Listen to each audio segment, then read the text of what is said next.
shuffling papers now. Okay.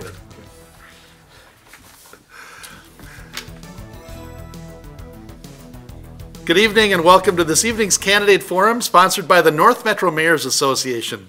My name is Jerry Cook and I am proud to be the mayor of the great city of Coon Rapids. Coon Rapids is uniquely districted in that we are represented in the Minnesota State Legislature by 3 state senators and 4 state representatives. This evening's forum will focus on the Senate District 37 race and the House races in 37A and 37B. With us this evening are the state Senate candidates for Senate District 37, Jerry Newton and Brad Sanford. And for House District 37A, we would also like to welcome later the House candidates Anthony Wilder and Aaron Kegel. In the House race for 37B, Nolan West was unable to be with us this evening, so Susan Witt will have an opportunity to introduce herself and share a few comments. Further, we would like to welcome the audience for joining us here this evening and the viewers that are watching the broadcast or internet replays. The North Metro Mayors Association was created in 1987 as a nonpartisan organization advocating for issues and opportunities of importance to Twin Cities' North suburban citizens and cities. Our goal in sponsoring tonight's Legislative Candidate Forum for Senate District 37 is to provide citizens with an opportunity to learn about the candidates' ideas and positions on issues that we believe are important to the future of our communities. We will pose 4 prepared questions. Candidates were advised of the topics, but not the specific questions. Responses will be in rotating order with set time limits on their answers. We would note that these limits are maximums and not minimums.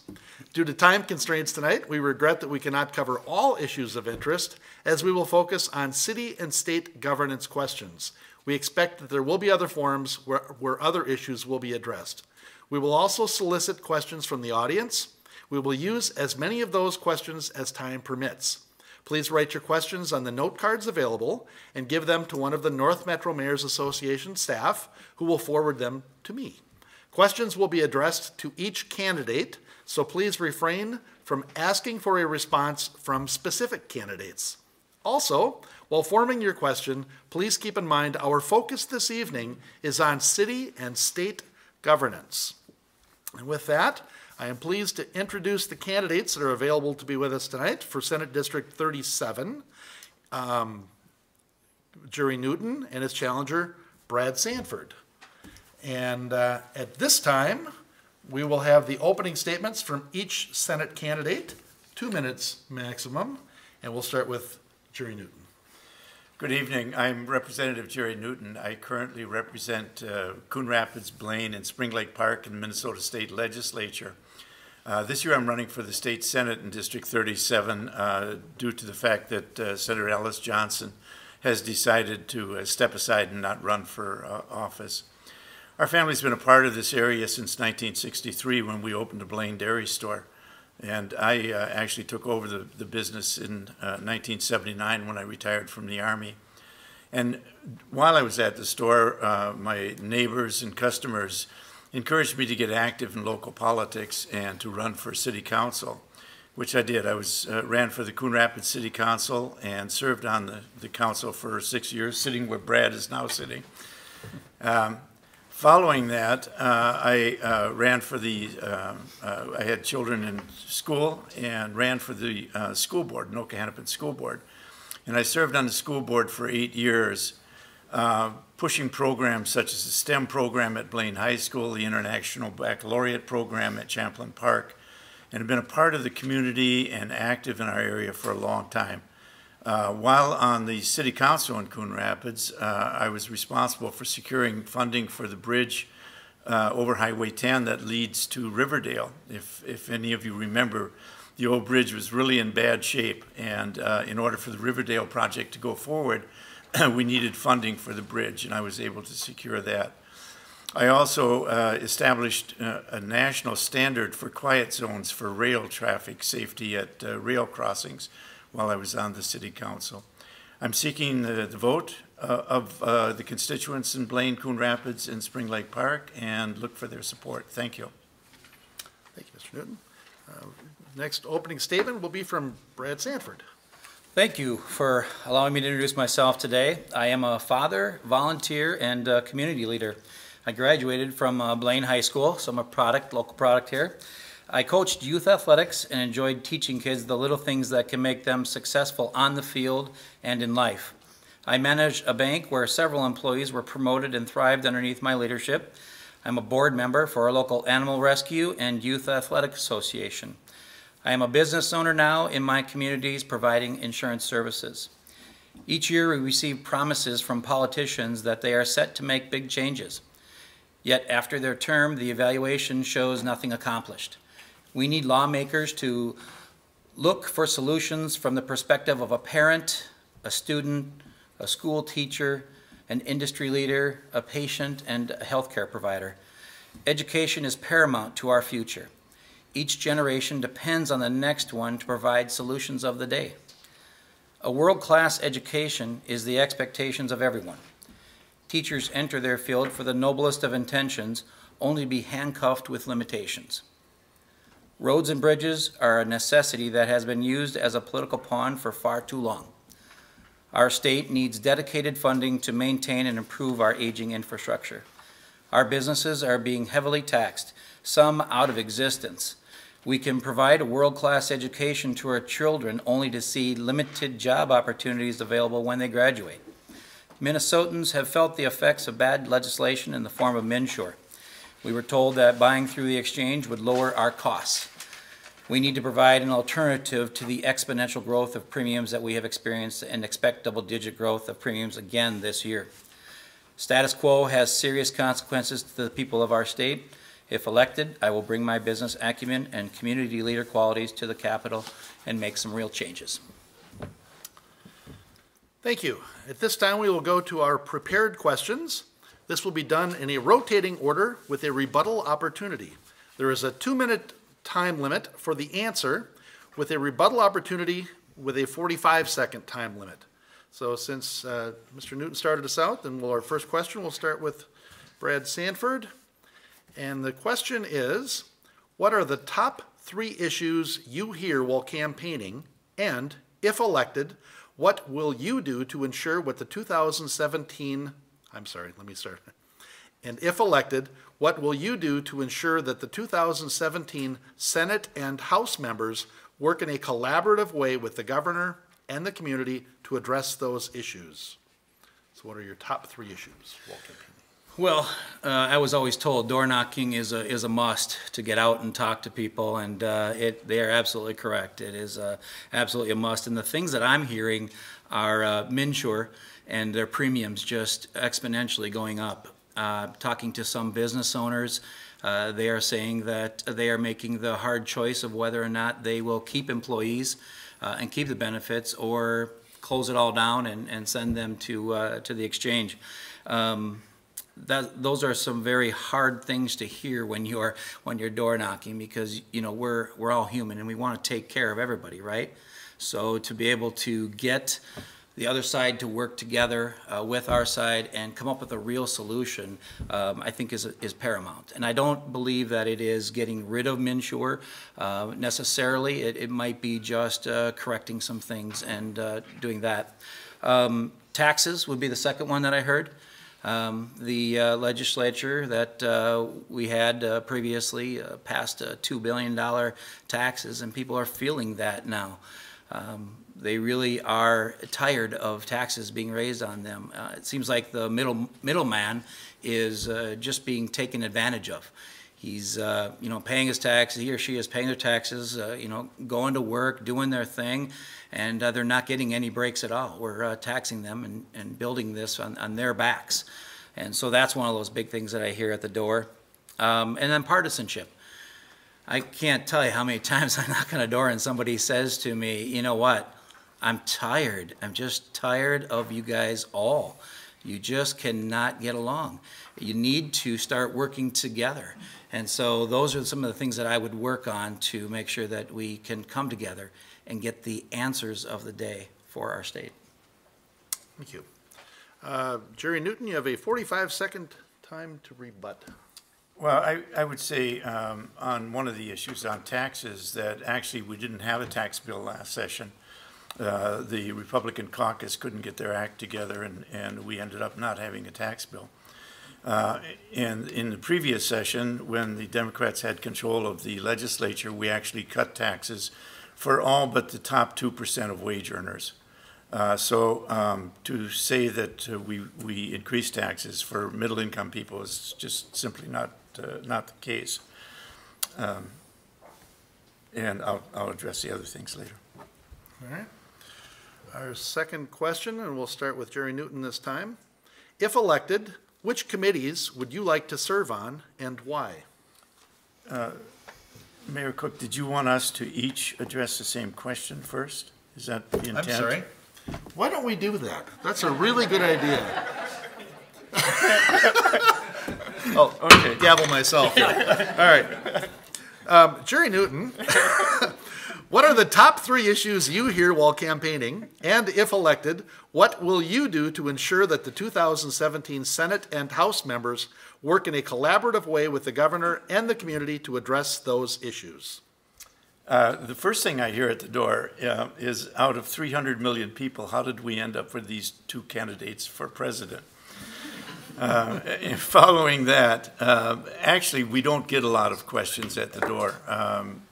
We have to sort of prompt people on issues. And the things I'm hearing most about is, as Mr. Sanford mentioned, is gridlock at the legislature. That seemed to be a hotter topic in June and July when we were out there door knocking, but it's become less commonplace now to hear questions about that, and I can address that later. Local transportation needs are often mentioned, and specific needs. In Coon Rapids, the people are concerned about the rail traffic. We have 84 trains a day. Some of the cars are up to 120 cars long. They're blocking our emergency services from getting from one end of the city to the other. And so we are pushing hard in the legislature, and the governor and both houses had agreed that we would get a bridge on Hanson Boulevard, so we've got one certain crossing in the city. In Blaine, 109th Avenue is a major issue. Being able to get across Central Avenue at certain times of the day is really very difficult, and people are concerned with that, and we do need a bridge there. The third thing I'm hearing about is education funding, and our time's relatively limited, but one of the big things is pre-K funding, to make sure that we are able to accommodate those children that want to go to school, and that we have both the teachers and the space in our schools to accommodate them. And in higher ed, you know, the cost of higher education for our students is a big issue for families as well. Thank you. And now, Brad Sanford gets a 45-second rebuttal to that, right? That's how we want to do it? I don't know, I hope so. Yes, I'm getting nods. Okay, it's my first time, yes. All right. 45 seconds, Mr. Sanford. Well, Jerry's right. You know, the last session, I wasn't thinking of the last session that you were in of 2016, 2015. I was thinking of the 2013, where there was 2.1 billion tax increase. And that did go to everyone. So it was led by Governor Dayton and the DFL majority. So I would say that, yes, the taxes did increase for the middleman. Thank you. Now we can go to question 2, you think, right? Let's try that. All right. Question 2 will start with Jerry Newton. If elected, which committees would you seek to serve on and why? The committees I would seek to serve on are education, K-12 finance, higher education finance, transportation finance, and veterans affairs. And I think the reasons are rather self-evident. I have been actively involved with the school district on education issues for 8 years, and have served 6 years on education finance committees, both finance and policy committees in the House of Representatives. You know, we have issues that we have to deal with. We have mandates that are being passed down by the federal government and state government, especially on things like special education, that aren't fully funded. So the school districts are dealing with unfunded mandate. And just to give you an example, District 11, Anoka Hennepin, just for the special education mandate that's unfunded, it's $40 million. $40 million, I always look at $1 million as 20 teachers. That would be 800 additional teachers in our schools, reducing class sizes in what we have as the largest school district in the state. Higher education, again, as I had mentioned earlier, when the MnSCU system was set up for community colleges, the intent was that the students would pay 30% of the cost of the education, the state would pick up 70%. What's happened is that over time this has eroded so that now the state is paying 30%, students are paying 70%, and anyone who's been involved in higher education knows that the cost of books and things that go with higher ed is really outrageous. Transportation funding and transportation finance, I mean, it's rather evident the needs that we have. The Hanson Boulevard rail overpass, 109th, 105th Avenue in Blaine, an extension of Highway 10 to 3 lanes, improvement of Highway 10 in Ramsey. Thank you. Thank you. Do I get to rebut him and the things he wants to serve on? You have 45. You have 45 seconds to rebut that if you like. Oh, I don't think I would tell Jerry which committees he wants to be on. Would you like your 2 minutes then to start, or do you want to take your 45 seconds? Sure. No, we can do that. Yeah, absolutely. You know, I'd love to serve on the Commerce Committee and the Higher Education Committee. I think the Commerce Committee, we have seen under Governor Dayton and the DFL punitive damages to businesses. One of the customers I had when I was banking, the state came in and said, we are going to now tax you on this service. So they got a $12,000 additional tax bill. That was 2.5% of their gross revenue, and they're in an industry that their revenues average around 5.5% to 6.5%. So they took quite a bit of their net profits. So commerce would be of interest to me. Higher education would be of interest to me. I have an idea on how to guarantee financing for students coming out of high school, and so that's something that I think I would love to be a part of. All right. Thank you. Nothing to rebut. Nothing to rebut there. All right. Our third question then, we'll start with Brad Sanford. Both parties agree that increased funding is needed for road and transit system improvements. How would you propose those funds be raised? Well, I think what we need is dedicated funds. We need funds that are set aside, and if we need extra funds, we would take them out of the general revenue fund. The idea that I think we should do is $600 million per year for the next 10 years. Now, when I get in, it's like when I ran a bank and I got promoted to another bank. I didn't just go in and clear house and say, you're all gone and I'm replacing you with someone because they weren't producing. I want to go in there and I want to see exactly what's going on and then make my determination from there in what we should be doing with the funds. But I would say, let's not just be our automatic answer to raise taxes. Let's use the general funds that are there, and let's promote business, which promotes jobs for people, because when businesses are promoted and people have jobs, they all pay taxes, and that is going to increase that general revenue fund. So that's where I would go. Thank you. Mr. Newton, 45-second well, rebuttal. $600 million doesn't come out of the air, and it's a matter of how those funds are raised. And as you may remember in the last session, the Republican Party was suggesting either raising tab fees, which would have really been more than a gas tax increase. They also had made some proposals of shifting. It was kind of a smoke and mirrors event of shifting money from things that were dedicated for transportation and taking it out of the general fund without any way of replacing the general fund. So we have to look at other alternative sources of funding. All right, thank you. So now, Jerry Newton, the same question to you then. Do you want me to repeat the question? No, I have it here. Thank you, Jerry.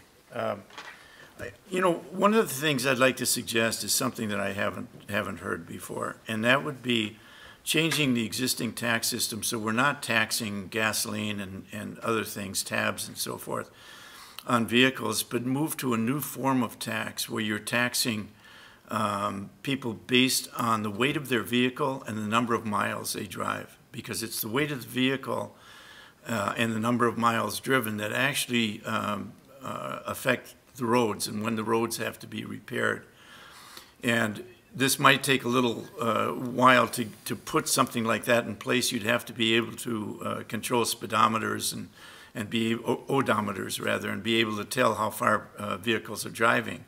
But with the technology that we have now, where we're talking about driverless vehicles, that certainly would be very simple to come up with. But it would be a fair way of doing things, especially now where we're moving to electric vehicles and vehicles that rely only partially on gasoline. It's not right that they wouldn't be taxed, and you don't want to go to an increase in tabs, because that is even worse than a gas tax. Thank you. Did I answer that fully?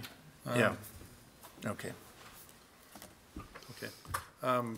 Mr. Sanford, you've got a 45-second to rebut that. Well, it seems on the surface that it's okay, but if we are moving towards electric cars and those kinds of things, you know, where are we going to get the funds from? Where you want to get it from vehicles and how much they weigh and those things. Doesn't that put the burden on businesses that have the big trucks that move our products in and out of our state? And that, again, that's the answer. The answer is to burden the businesses, which in turn burden us, because we know that a business is not going to take on that additional tax. They're going to raise their product. And then what happens to us? We then have to pay more. So it does go down to us in the end when we start burdening the businesses additionally. Okay, thank you. Question number 4, we'll go to, are we on, hang on now. Did you both answer the road and transit improvements? Yes. Yeah. Yes? We're on number 4. Yep. Yeah, all right, okay. You're doing All right. great. You really are. All right, so Jerry Newton, question number 4. You can expect 3,500 bills next session. Each one is important to someone. When it comes to fiscal policy discussions and priority setting, how would you represent and advocate for your district? Well, I've always advocated for my district, but you can't advocate on 3,500 bills. And so you select those bills that really affect your district and your constituents. And one of the things that I do is I look at the bills as they come up, and I make sure that I go before the committees, or I at least attend the committee hearings to see what the bills are about, and to get my input with my colleagues, both Republican and Democrat, that serve on the committee, to let them know where I am on the issue. And also, on the reverse, is to hear what the committee has to say and then get back to the constituents, and the affected parties might be the city of Coon Rapids or Blaine, and let them know what's going on in the committees. So it's a matter of really follow up, watch your own bills. You have to track your own bills all the time, but it's also to watch the other bills that are affecting your community. Yeah, and it's right. Every bill is important to someone. Actually, when you say 3,500 bills, a lot of those bills are duplications of similar bills. But we do see a tremendous number of bills in the House. All right. Thank you. Brad Sanford, 45-second rebuttal. You know, I'll just go into, you know, the question of the 3,500 bills coming up next session. My opponent is absolutely correct. It's very hard to advocate for everyone. One of the things that I want to do is I don't want you guys to just see me every 4 years. I want to do a podcast every year, and I want to take one of those issues, go out to one of the people that I talk to door knocking, and say, this is what you asked for. This is what we did. Here's why we did it. And then have a discussion with them on that. And do that in year 2 and 3. And then in 4, talk to them about issues that we would see in the next 4 years. So I can imagine how difficult the job is at 3,500 bills to look at. But as Jerry knows, a lot of the work is done in the committees. And when they get to the floor, they already know how they're going to go. So it's a lot of work on the backside doing all of that. But I think getting out and talking to people additionally in the middle years is very important. Thank you. Jerry Newton, you have 45 seconds to rebut that if you'd like. No, that's, that's a good idea. And we do have town hall meetings and actually following up on a lot of bills are individual bills. And to work with the individuals over and over again as you refine the bill and try to get it going. So, yeah, a podcast would be good, but actually meeting with the public and having town hall meetings, I think, is even more effective. Thank you.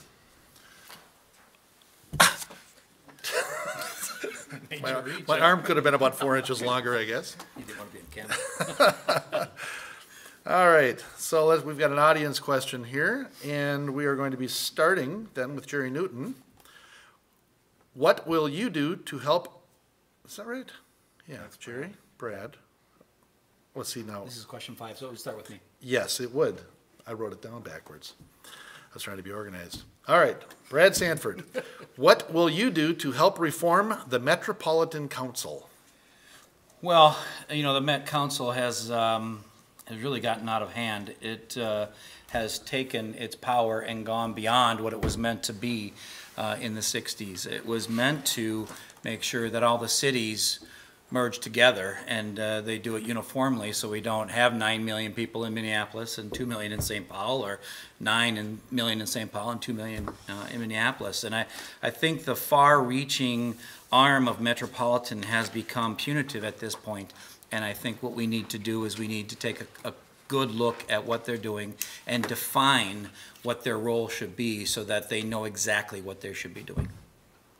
Thank you. Jerry Newton, you have 45 seconds to rebut that. Yeah, I'll just go on to answering the questions. I actually had a bill last session that would stagger the term limits of members of the Metropolitan Council. Because one of the issues with Met Council is when you get a new governor, the governor appoints all the members of the council all at once. So the prior members leave, and you start off with a whole new set of people. The problem with that is that you don't have the institutional memory of what's gone on before. And so you end up having staff that really controls things. It's as if in the city we voted for a whole new council all at once without having, a staggered city council. And that gives extra power to the staff, but it leaves the new members sort of at the staff's will, and you see Met Council becomes more of a staff-driven organization. All right. You have any other questions, Bob? All right. Well, that's good. We got a presidential debate later tonight, so that is the end of our questions for this forum. We will now go to the closing statements of our candidates in the reverse order of our opening statements. 60 seconds maximum per candidate. And since Jerry Newton started out, Brad Sanford, you will go first with the closing comment. Well, thank you for the time. I really want to let everybody know that I've been a community leader, ran a bank, and had a lot of people promoted underneath me.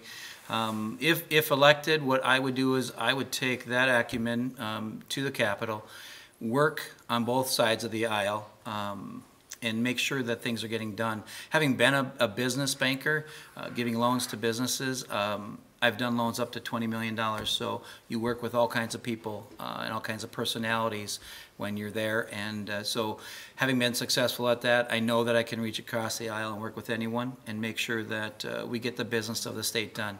You're not asking us to go down there and argue and face off with a Democrat or face off with a Republican. You're asking us to go down there and get the business of the state done. And whether it's exactly what you wanted in the beginning or not, that is what we need to do, is get the business of the state and our cities that we would represent done. Thank you. Thank you. Jerry Newton, your closing statement? Good, thank you. And thank the North Metro Mayors Association, Joe and Bob. And Mayor Cook, thank you. You managed to get through this pretty well. You get 2 more. Again, I have worked with the city for a long time. I have over 20 years of experience on city council, school board, and now the legislature. I know the community well. Our family's been a part of the fabric of this community since 1963. We have listened to our community members. We've been engaged, and I intend to fully follow up on the things that I started in the legislature in this next session, and I'm asking for the vote of the people from Coon Rapids, Blaine, and Spring Lake Park. Thank you. All right, thank you. That brings us to the close of this portion of the forum.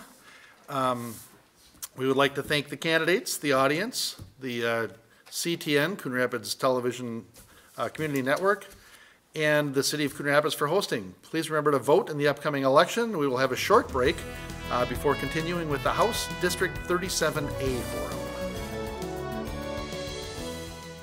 Hey Minnesota, it's election year, so let's get ready to vote. mnvotes.org can help. First, check if you're registered to vote at your current address. If not, register to vote online. Then, check out your sample ballot and learn about the candidates and issues. Use the polling place finder to see where you vote. Or avoid the polling place by voting early, before Election Day. Request your absentee ballot online. Your vote starts at mnvotes.org. All right, well, welcome back. We're happy to have with us the candidates for House District 37A, Anthony Wilder and Aaron Cagle. And at this time, we'll have the opening statements from each candidate, 2 minutes maximum, and we will start with Anthony Wilder. Good evening, everyone. My name is Anthony Wilder. I am seeking state representative. This is quite the honor. I'm a product of Coon Rapids. I was born at Mercy, attended Epiphany. I went to Totino. This has always been home, and it's quite the honor to be representing us tonight as your candidate. Been very active within our community. Member, let me see here. Fourth generation business owner. I've been a manager with our company, Metrogon Club in Blaine. I've served on 2 different boards, our Natural Resources Conservation Board for Blaine, also a manager for our Coon Creek Watershed District. There's many reasons why I'm running, and to be quite honest with you, none of them are for me. This is public service is the most unselfish I think that a person can do. I look forward to the opportunity to serve the community. I've had wonderful discussions at the door with many members of our community, and just look forward to this opportunity. Thank you very much. Aaron Cagle, you have 2 minutes. Hi, my name is Aaron Cagle, and I'm running for the Minnesota House in District 37A, which represents Blaine, Coon Rapids, Spring Lake Park. I grew up in the area and graduated from Osseo High School. And growing up, I spent a lot of time on the North Shore and at the cabin and camping with my family. I learned to love everything about Minnesota, even in the middle of January. My husband and I live in Spring Lake Park, and we really enjoy working on our house, taking our boat out on the river, and spending time with our friends and family at the cabin. And we're even lucky enough to have our 3-year-old niece and 1-year-old nephew just living down the street from us. I earned my graduate and undergraduate degrees from UMD, and my master's degree is in advocacy and political leadership. It's a uniquely Minnesota program focusing on developing leaders that want to make a difference here in our state of Minnesota. I've been working in nonprofits my entire career. I've advocated for homeowners, for workers, for families, and I'm now the volunteer coordinator at a local community action agency. We provide Head Start programming and focus on moving people out of poverty and into self-sufficiency. My job introduces me to people from all walks of life, from people who are finishing up graduate degrees and need internships, to people who are learning English and want to hone their skills. I never thought about running for state office, but when this opportunity came to me, my husband and I talked about it and decided it would be a really good opportunity to continue in public service and really make a difference in the community in which we live.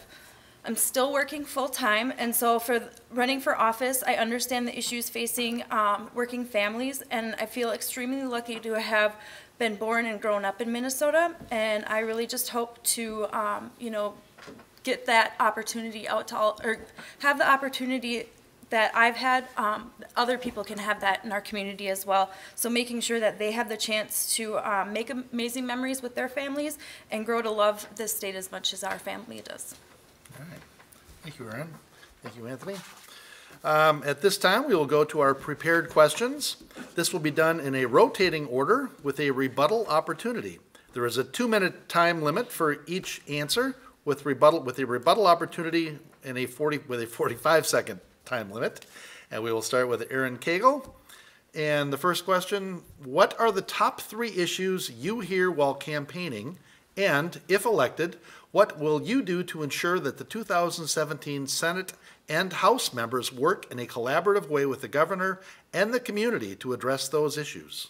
Well, I think the top 3 issues that I've been hearing is number 1, education. Especially universal pre-K pre-K education. I talked to a mom on the door who had paid $6,000 in tuition for preschool and doesn't think her family can continue to pay that tuition for her daughters. And then also college tuition. There was a father in Coon Rapids who had 3 adult children living at home. All were going to, or both, 2 of his children were going to school, and his future daughter-in-law was living at home as well. And so just the skyrocketing cost of tuition is not acceptable. Transportation is another one. Minnesotans across the state need better roads, and we need a comprehensive transportation plan that will solve our infrastructure needs for the next 10 years. People in our community are sick of sitting on Highway 65 and on Highway 10.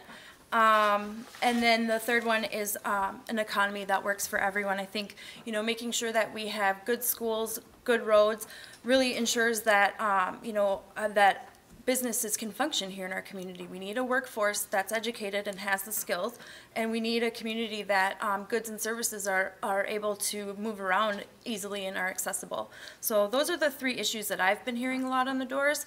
And then, I'm a big believer in relationships, and I think, for the most part, we all want the same things. And so making sure that we build those relationships, find our commonalities, and then just work together, because in the long run, we have far more in common than we do far more in common, and we can really, if we build those relationships, we can work together. Thank you. Anthony, you actually would have 45 seconds to rebut that if you would like. I'll forgo it. All right. So then Anthony Wilder, maybe you could answer that same question. Would you like me to repeat the question? No, sir. All right. When you go door knocking, that is the easiest hard work that a candidate can do. You get face-to-face time with the individual that you hope to represent at the Capitol. The first one I would agree with Aaron is education. We can agree, we can all agree that we want the best educators that we have in our classrooms. And when you're looking at the higher education, the cost of tuition, are we sometimes you have to think that maybe we're setting up people for failure. That means is tuition. When you're looking at how much it is and the holes that you continuously dig yourself into for years and years and years and years, nationwide we have over $800 million in student loan debt for ages 65 and older. It's almost a mountain that you can't climb up, and it's so hard to look at the faces and the young individuals who are currently in school, and they're kind of seeing this debt that's just surmounting that's in front of them. Another, healthcare. MNsure has just been a proven failure. People are upset. They see their premiums, as Brad Sanford mentioned earlier. It's hard. It's hard on their families. Jason Miller, young man, early 30s, his wife, one young child. $700 a month is now being affected by the 5% increase. As an individual, he's now looking at about $4,800 increase annually. He can't afford it. Instead of a trip, for his family, maybe a vehicle for his wife, and he just isn't able to achieve that. The last one is partisanship. We've seen over and over how much is not getting done. This last session is very hard to look at our constituents in the face and say that nothing's getting done. Thank you. Aaron, did you have any rebuttal for that? You have 45 seconds if you'd like. No, okay. we can move on. All right, so then the second question we'll start with Anthony Wilder. If elected, which committees would you seek to serve on and why? This is by far the easiest question on our sheet. Environment. I've been intertwined with being a DNR instructor for the last 7 years. As I mentioned, I'm serving on the Natural Resource Conservation Board. I'm on the Watershed Board, so preserving our natural resources for our generation, the next, and for them to come and them to follow. The Capital Investment Committee and the Aging and Long-Term Healthcare. You know, I've had the unfortunate experience, I guess, you know, over the last growing months with my grandparents and their illnesses. My 91-year-old grandmother, Alzheimer's, my mother being able to take care of her. Not everybody has that ability, and it's hard to see, you know, what strain it is on our family, and I can only imagine that many other families are feeling that as well. And you know, so just making sure that I believe the statistic is from 2030 that over 20% of our state is going to be in these facilities and some type of health care. And we want to make sure that they're provided with not only quality but affordable care as we all age. You know, I mentioned my mother and her ability to take care of her mother. And I believe that she's trying to show me and my siblings the right way of how she wants to be treated. I think that we all want dignity, respect as we continue to age, and I wonder if the state's truly providing that or not, and I want to be a part of it. Thank you. Aaron Cagle, you have 45 seconds to rebut or 2 minutes to answer. Well, I think one of the things that that Mr. Wilder talked about was, you know, caring for family members. And so one thing that I think we can really do as a state is provide paid medical family leave so that, you know, people don't have to make that choice between, you know, a paycheck or caring for a new family member or a new baby or an aging parent. And so, you know, they should be able to care for their family members without fear of losing their job. Okay. So now you've got 2 minutes to answer the question. So my committees, I would really like to serve on some of the education committees. Like I said, I work with Head Start. The agency I work for provides Head Start, and so I want to be a champion for pre-K education. It's a way to ensure that our youngest learners are getting the Head Start in school that they need, and then it's also just a really wise economic investment. There's been studies that show that for every dollar we invest in early childhood education, there's at least a $3 return on that investment, and some studies have shown up to $17. And so, you know, the children who participate in high quality early childhood education are more likely to finish school, they're more likely to go on to post-secondary, and less likely to become involved in the criminal justice system. And then also, you know, I want to ensure that college is accessible and affordable to people. It's not just the young people that are worried about this, but their parents, because it's not just young people who are taking on that burden, it's the whole family. And so making sure that, you know, that people can go to school if they really want to. And then I'd like to also serve on job growth and economic development. I believe workers need a voice at the Capitol. You know, if we invest in education, if we invest in our roads and our communities, then it will draw businesses to our communities. And so making sure that education and infrastructure is there is our key building blocks to developing an economy that works for everyone. And then, you know, just making sure that, you know, people who work hard and are willing to work hard have their voice heard at the Capitol. Thank you. The third question. Do I get a rebuttal? Yes, you have 45 seconds to rebut. Thank you. Thank you. I would like to address the pre-K situation. You know, statistics are statistics, and they show that 70% of our children are already receiving the knowledge from a home base. So investing into pre-K is a bad decision in my opinion, and it's pretty much the only rebuttal I really had on that one. Okay. Well, thank you, and thank you for asking for it. All right. Now we'll go to question 3, and we'll start with Aaron Cagle. Both parties agree that increased funding is needed for road and transit system improvements. How would you propose those funds be raised?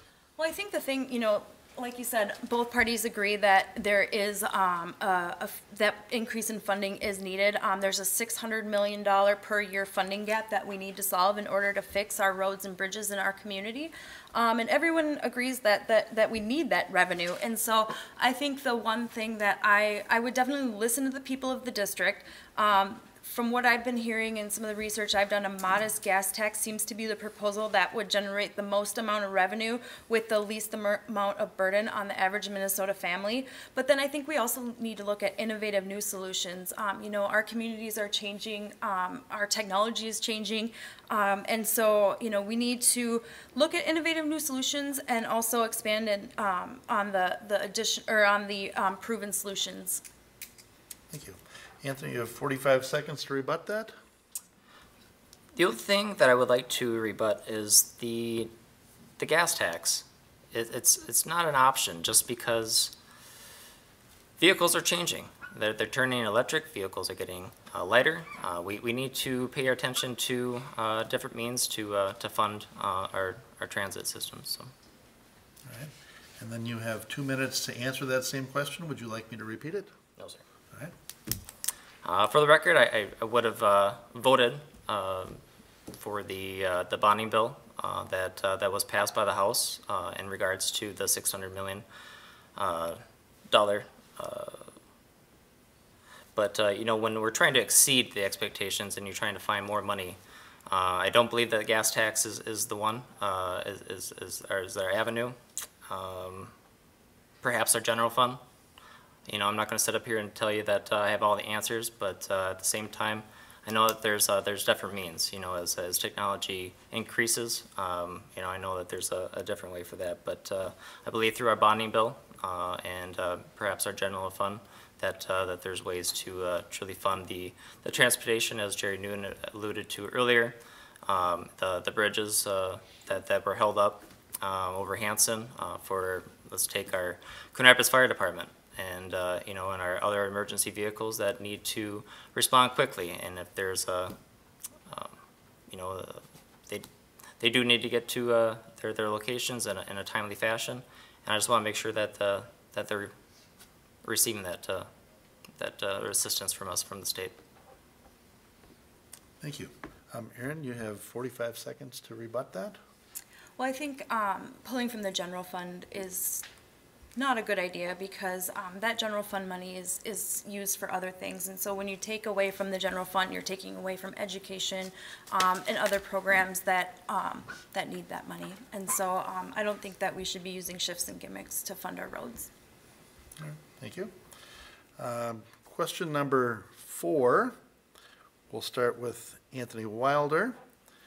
You can expect 3,500 bills next session. Each one is important to someone. When it comes to fiscal policy discussions and priority setting, how would you represent and advocate for your district? Alluding to earlier, you know, both Senate candidates are.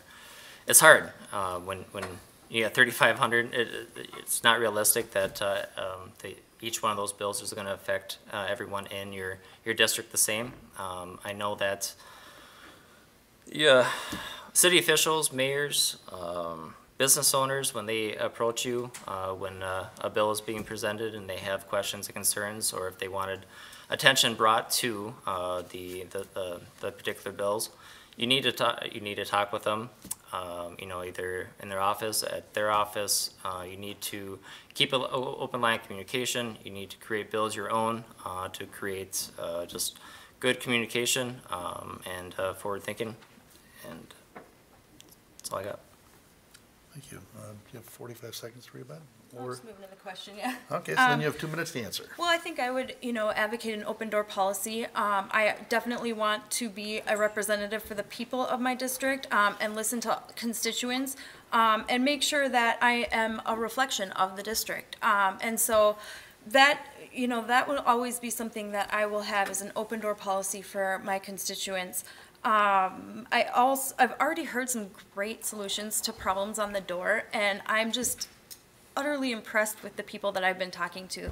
That father of the college-age students had a really great idea for helping kids with tuition. And so, you know, just really being an advocate for my community and making sure that I'm listening to their needs and their wants, and then following the bills that they want me to follow. Thank you. Anthony, you have 45 seconds to rebut that. No need. All right. Very good. Well, then we'll move into our question from the audience. And this will be, we'll start with Aaron Cagle on this one. What will you do to help reform the Metropolitan Council? Well, I'm laughing because I have a friend, Katie, who's on the Met Council here. And so I think Representative Newton's idea of staggered terms was a really good idea. You know, I didn't realize that that institutional knowledge was lost at the, you know, when a new governor came in. And I think the key thing, too, is just looking at the intended purpose of the Met Council, and then looking at what kind of new developments we need to make, or, you know, how we can reflect the current environment that we're living in now. And so, you know, that, and that's what I would want to do, is just really look at the intended purposes, and then look at the, how, you know, the environment that we are in, and see if there are changes that need to be made. Thank you. Anthony, you have 45 seconds to rebut if you would like, or you can go into your answer. I will just go into my answer. Okay. The Met Council is constantly ever changing, and you know, when you're looking at a 50-year-old program or greater than 50-year-old, you know, I don't know enough about the Met Council to speak clearly about the situations, but it does seem that we can't spend money fast enough in the state, and you know, to reform any projects, you'd have to understand the people who are newly appointed to the staff, and understand where their takes are, and work with them when different situations come about. So. All right, thank you. Aaron, did you have any rebuttal? All right. So that is actually the end of our questions for this forum, and we will now go to the closing statements of our candidates in the reverse order of our opening statements. 60 seconds maximum per candidate, and we'll start with Aaron Cagle. I just want to thank you for this opportunity to talk to the community, and I believe in the long run, you know, that we all want the same things. We want good schools, we want safe neighborhoods, we want good roads and good jobs. And so, like I said, I'm a big believer in that relationship building, and so I will do everything to build relationships with people in my community and be their voice at the Capitol. And so that, I really hope to be your next representative. Thank you. Thank you. Anthony Wilder, your closing comments? Again, thank you for having us this evening. You know, it's truly an honor to represent a community. When you're asking to be the voice of 40,000 people plus, you want to make sure that you're choosing the right voice. When our community is asking and crying out for attention, for our education, having good leaders within our school systems, transportation, making sure that we have the appropriate funds going toward our roads, that you're being fiscally responsible, and truly when you're in those chambers, those committees, and you're talking with other members to try to act as your voice, you want to make sure that you're doing the right thing and that you're making progress, and I ask for your vote come November. Thank you. Thank you. Thank you both, Aaron Cagle and Anthony Wilder. Thank you. That brings us to the close of this forum. We would like to thank the candidates, the audience, the cable staff, and the City of Coon Rapids for hosting this forum. You know what, actually, I think we're probably good because we're going to break for a couple minutes, and then we're going to have Susan Witt come up and introduce herself. So thank you all. We'll just be back in a few minutes.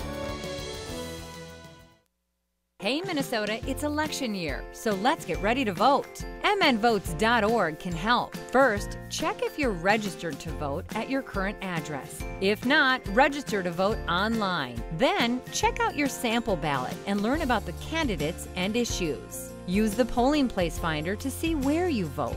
Or avoid the polling place by voting early, before Election Day. Request your absentee ballot online. Your vote starts at mnvotes.org. Welcome back to the North Metro Mayors Association Candidate Forum. We're now looking at House Race 37B.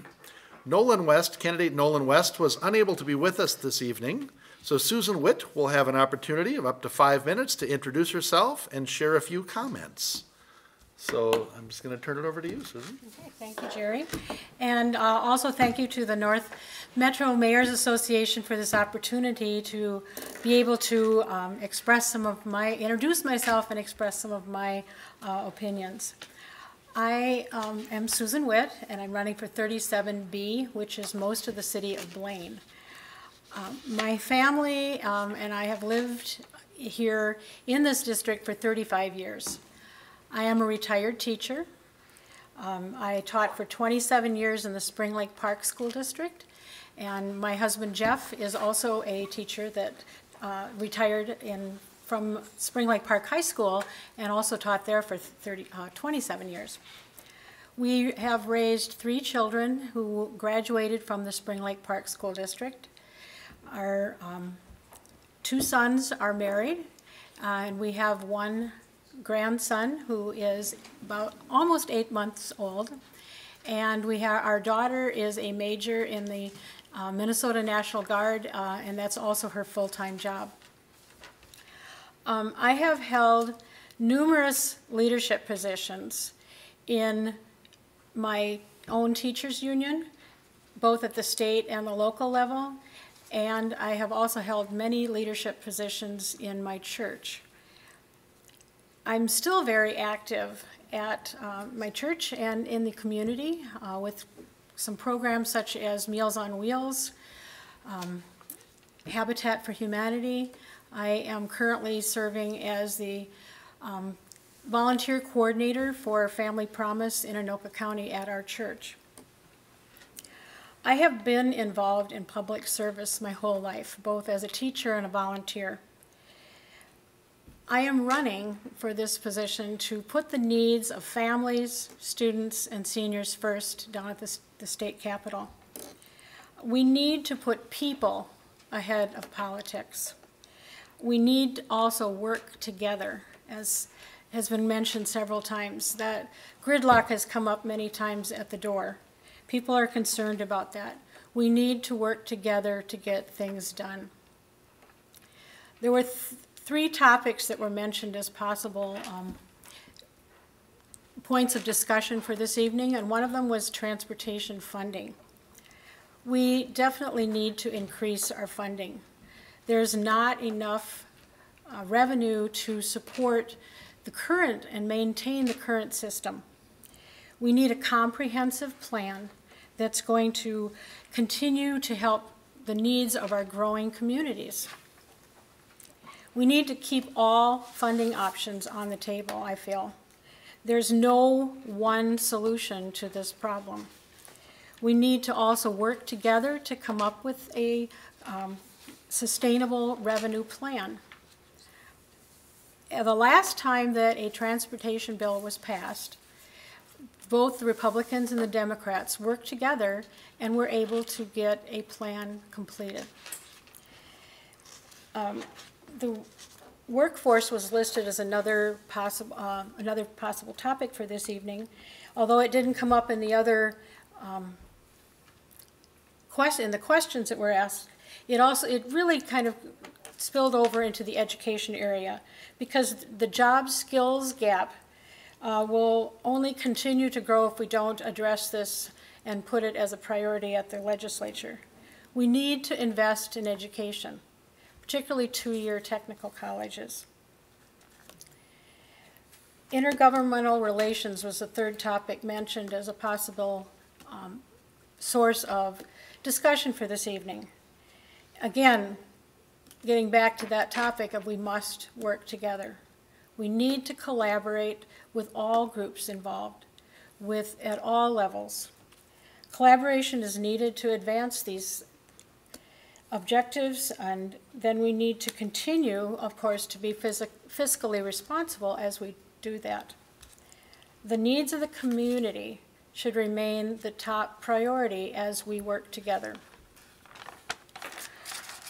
In concluding, I would like to thank you again for the opportunity to be able to be here to share a little bit about myself. I'm sorry my opponent was unable to be here to express his views, but I feel I have the experience working with collaboration with different groups, with the public, that both as a teacher and a volunteer. And I would like to take those skills to the Capitol. So I'm asking for your support. Thank you.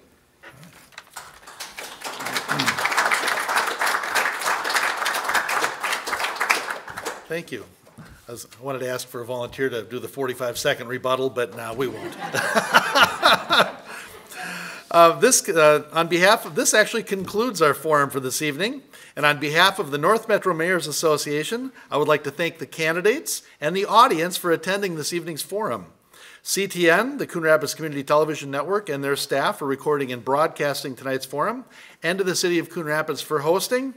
Remember, early voting is now open, so if you are going to be busy, like maybe being an election judge on November 8th, or otherwise might not be available to make it to the polls, get out and vote early, or get out on November 8th and cast your vote.